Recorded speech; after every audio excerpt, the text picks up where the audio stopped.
नमस्कार दोस्तों, एक बार फिर संदीप त्रिवेदी आज शुक्रवार है तो आप सबके बीच में हाजिर है the story of recording club part 15 लेकर के। दोस्तों माफ़ी चाहता हूँ, पिछले शुक्रवार को स्टोरी नहीं दे पाया था क्योंकि आप सब जानते हैं देवास जाना था।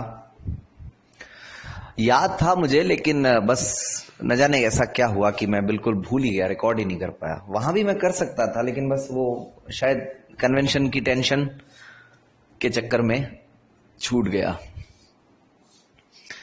लेकिन जो होता है वो अच्छे के लिए होता है। इस बीच में कुछ प्रतिक्रियाएं मिली, कुछ जो मेरे गुरु समान हैं, कुछ मेरे बहुत सीनियर साथी हैं, कुछ मेरे अनुज हैं, उन सब की तरफ से अच्छा लगा सुन करके।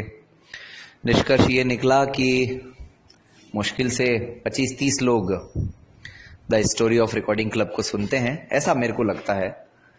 1100 में से इतने ही लोग इसको सुनते हैं। हालांकि जो नहीं सुनते हैं उन्हें भी निराश होने की जरूरत नहीं है। जब तक वो नहीं सुनेंगे तब तक ये स्टोरी आती रहेगी। और अब तो मुझे लगता है कि ये एक अलग सीडी के रूप में रिकॉर्डिंग क्लब की लाइब्रेरी में भविष्य में रहने वाली है। तो the story of recording club part 14 में एक छोटी सी बात रखी थी मैंने कि यदि जो कहानी इस रिकॉर्डिंग के काम करते करते बनी मेरे लिए, मेरे जीवन में कुछ एक अच्छी चीजें हुई, तो मैं उसका पूरा श्रेय इस रिकॉर्डिंग के काम को देना चाहता हूं और अपने सभी दृष्टिबाधित साथियों को देना चाहता हूं। बल्कि मैं यूं कहूं कि मैं मेरी दृष्टि बाधा को इसका श्रेय देना चाहता हूं तो भी गलत नहीं होगा, क्योंकि जिस अनोखे अंदाज में, जिस नाटकीय अंदाज में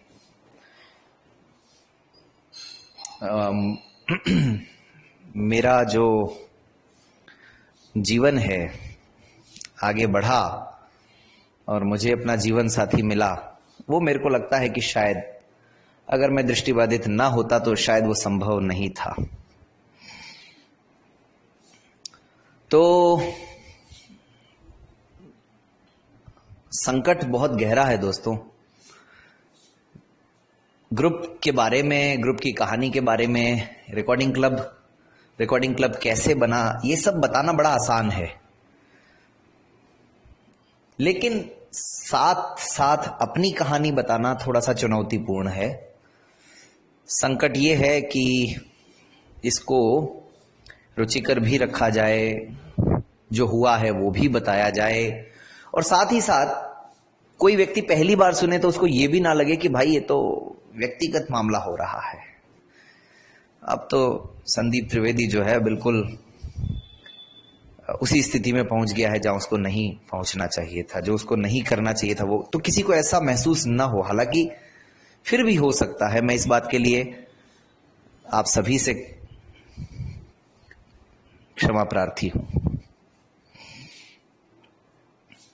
कोशिश यही रहेगी कि जैसे जैसे दिन आगे बढ़ेंगे the story of recording club भी चलता रहे, और ये जो मेरे जीवन में जो कुछ अच्छा हुआ इस रिकॉर्डिंग के काम को करते करते, वो भी साथ साथ चलता रहे। दोनों में तालमेल बिठाने का जो संकट है वो मेरे सामने है। तो जिन साथियों ने, लगभग 15-16 साथियों ने आदेश दिया है जो सुनते हैं 25-30, उनमें से तो 50% का हमारा कोटा हो गया है। तो इसलिए मैं चाहता हूं कि जो कहानी बनी 2011 में वो भी आप सबको सुनाई जाए। और सचमुच मैं इस बात को बिल्कुल छुपाऊंगा नहीं कि मेरी ऐसी इच्छा नहीं थी, मेरी भी ये इच्छा थी। मैं बिल्कुल नहीं छुपाऊंगा इस बात को। उसका कारण ये है कि बहुत से हमारे साथी कई तरह के तनाव में रहते हैं। बहुत सारे साथियों को हमारे विवाह के मामले में, प्रेम प्रसंग के मामले में बहुत संघर्ष करना पड़ता है, और बहुत सारी दुखद कहानियां हमारे सामने हैं। पर्सनली मैं बहुत से ऐसे लोगों को जानता हूं जिनके साथ शुरुआत अच्छी हुई, अंजाम ठीक नहीं हुआ। लेकिन हम स्वयं से क्या कुछ कर सकते हैं? अपने हाथ में, हमारे हाथ में क्या है जिसका लाभ उठा करके हम अपने लिए चीजों को आसान बना सकते हैं? तो मुझे लगता है कहीं ना कहीं इसमें, इस कहानी में वो सब छुपा हुआ है। इस कहानी में बनावटीपन नहीं है, इस कहानी में अमीरी नहीं है, इस कहानी में दिखावा नहीं है, इस कहानी में कोई ऐसा बहुत बड़ा सौंदर्य भी नहीं है। इस कहानी में कुछ भी झूठ नहीं है। इस कहानी में जैसा हुआ, जो कुछ हुआ, जितना याद है, अब जो याद ही नहीं उसका तो मैं भी कुछ नहीं कर सकता, लेकिन जितना याद है वही आपको बताया जाएगा। और आज आप सब सोच रहे होंगे बड़ी शुरुआत बोरिंग हो रही है, चलिए सीधे सीधे पॉइंट पे आते हैं। तो दोस्तों,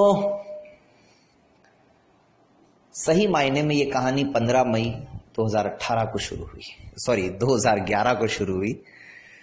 2018 तक तो सब कुछ हो गया। तो आप सब ये जानते हैं 15 मई 2011 को फंक्शन था रोटरी क्लब का, जहां ठीक ठाक तरीके से हमारी मुलाकात हुई हमारी श्रीमती जी से। वंदना शर्मा उनका नाम है। और वहां पे वो एक वॉलेंटियर की हैसियत से भी थी, एक डोनर की हैसियत से भी थी, यानी डोनर इन द सेंस कि उन्होंने कुछ मदद दिलवाई थी अपने कॉन्टेक्ट से रोटरी क्लब को 5,000 रुपए की। और वो स्वयं केंद्रीय विद्यालय में कंप्यूटर टीचर थी। मेरे जो सर थे उनकी जो वाइफ थी उनके साथ जॉब करती थी। और 15 मई को ही औपचारिक रूप से रिकॉर्डिंग का कार्य रोटरी क्लब अजमेर के माध्यम से प्रारंभ हुआ, जिसका सारा दायित्व मेरे ऊपर था। बुक्स को रिकॉर्ड करने से लेके सीडीज पोस्ट करने तक, लोगों से संपर्क करने तक। और ये सब कहना इसलिए जरूरी है कि रिकॉर्डिंग क्लब बनाने का इरादा जब दिमाग में आया तो ये सब चीजें, वहां का अनुभव, वो पिछले 5 सालों का 2011 से 2016 तक का जो एक एक दिन का जो अनुभव था, मीठा खट्टा कड़वा तीखा जो भी, वो सब मेरे बहुत काम आया। तो दोस्तों, पिछली बार मैं ये बता चुका था कि मुझे घर छोड़ के आए मेरे सर, उनकी मैडम और वंदना जी। लेकिन एक बात मैंने नहीं बताई थी जानबूझ करके, वो छोड़ के रखी थी, वो आज बताता हूं, जो कि बड़ी इंटरेस्टिंग है। और इस बात को बताने का अवसर बहुत कम मिलता है। एक बात तो दोस्तों ये तय मान के चलिए कि इस मामले में, यानी लड़कियों से दोस्ती वोस्ती करने के मामले में शुरू से ही मतलब इतिहास बड़ा गौरवशाली रहा।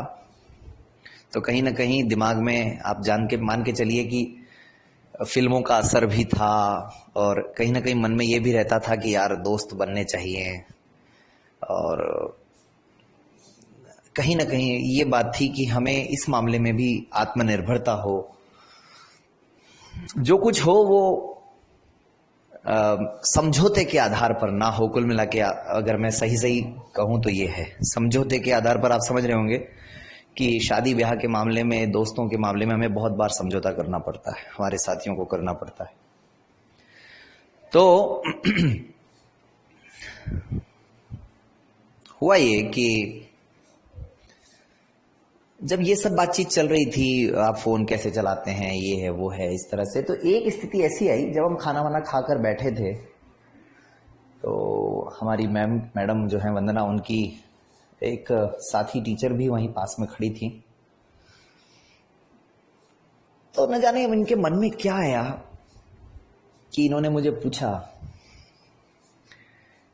कि संदीप सर आपको गुस्सा कितना आता है। अब ये है सोचने वाली बात। जैसे ये प्रश्न मेरे सामने आया तो मेरे दिमाग की बत्तियां जल उठी तुरंत। मतलब बिना देर किए मेरे दिमाग में ये विचार आ गया उस समय कि ये बात वो व्यक्ति पूछ सकता है जिसको खुद को गुस्सा ज्यादा आता है, और उत्तर ऐसा दिया जाना चाहिए जिससे वो प्रभावित हो जाए। और इसमें एक बात और जुड़ी हुई है, मेरे जीवन में इत्तेफाक बड़े रहे हैं, इत्तेफाकों का बहुत महत्व है। उस दिन सुबह सुबह जब मैं जा रहा था इस फंक्शन के लिए, तो मैं जो मेरे साथी थे उनको ये कह करके गया था कि आज एक नए व्यक्ति से मेरी मुलाकात होने जा रही है और न जाने देखते हैं आगे क्या होगा। न जाने क्यों मेरे मुंह से सुबह सुबह ये निकला था उस दिन। तो जब ये प्रश्न पूछा गया मुझसे तो तुरंत यही मानते हुए कि इस व्यक्ति को गुस्सा ज्यादा आता है, मैंने ये उत्तर दिया कि मुझे गुस्सा बिल्कुल नहीं आता है, और अगर आता भी है तो मैं गुस्सा पी जाता हूं। अब इसमें सच्चाई कितनी है, मेरे साथ जो लोग रहे वो जानते हैं अच्छी तरह से कि वास्तविकता है मुझे गुस्सा आता भी है, नहीं भी आता है, दोनों बातें हैं। लेकिन जो गुस्सा आता है उसमें ऐसा कुछ नहीं होता है कि मैं बिल्कुल अपना आपा खो दूं, आउट ऑफ कंट्रोल हो जाऊं।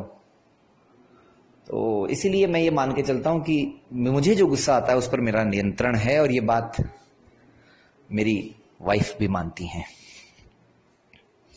इनफैक्ट वो तो कहती हैं कि हमारे रिश्ते का आधार यही बात है।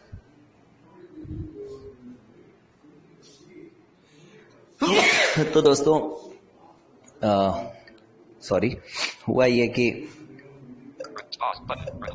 मैंने जब ये जवाब दिया तो पता नहीं उनके मन में क्या चल रहा था, उन्होंने क्यों पूछा ये तो मैंने आज तक नहीं पूछा, लेकिन ये उत्तर उनको बड़ा पसंद आया और मुझसे प्रभावित होने की प्रक्रिया यहीं से प्रारंभ हुई। नंबर आ ही चुके थे, हम घर जा चुके थे, स्थितियां पहले की तरह सामान्य हो चली थी। लेकिन उस दिन शाम को लगभग 7 बजे के आसपास कुछ ऐसा हुआ जिसने मुझे उनके करीब जाने में बहुत मदद की। और वो क्या था, कैसे ये सब हुआ, आगे कौन सी बुक की रिकॉर्डिंग हुई, ये सब the story of recording part 16 में। धन्यवाद।